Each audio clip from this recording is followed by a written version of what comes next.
Kirsty and I'm a Livewell advisor, and I'm here to tell you all about ultra-processed food. So what is an ultra-processed food? Food is categorised using the Nova food classification system.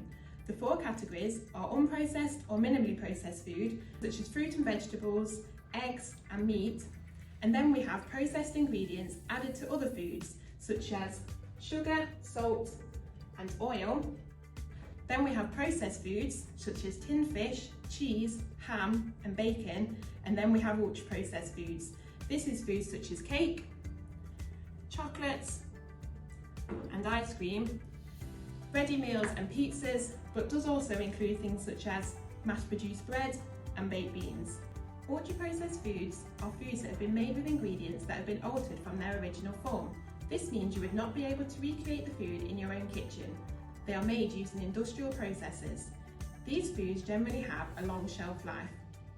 Currently, more than half the calories in the average UK diet come from ultra-processed food. This can increase to up to 80% in some young people. The reason that this could be a problem is because a lot of ultra-processed food is high in fat, salt and sugar, which can lead to health problems such as diabetes if consumed too often. Also, eating lots of ultra-processed food in our diet leaves little room for more nutritious foods to be eaten.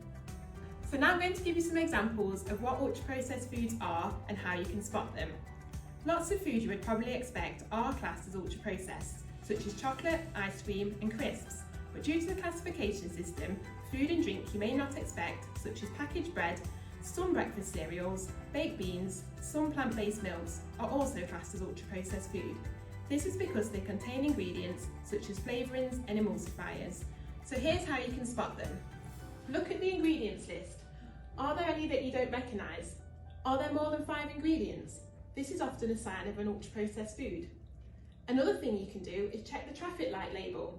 Ultra-processed foods are often high in fat, salt or sugar, so these may be read on the label. You can also check if the branding is trying to convince you the food is healthy. Is the packaging covered in claims of low calorie, low fat or other health claims? If so, it may be worth checking the ingredients list. So not all ultra-processed food is created equally. Some foods fall into the category of ultra-processed food, but does not mean they need to be cut out of a healthy, balanced diet. For example, foods such as packaged bread and baked beans can be eaten as part of a healthy, balanced diet. So how can you cut down? Get cooking. Cook at home, ideally from scratch, as often as you can. Try and eat whole foods. This means foods in their original state, such as fresh and frozen veg, fresh fish and meat, natural yogurts and unsweetened milk.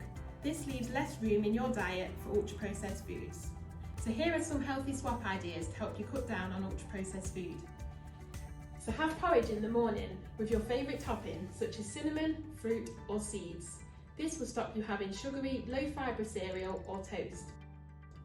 You can make your own bread, bagels or naan bread, using just self-raising flour and plain Greek yoghurt.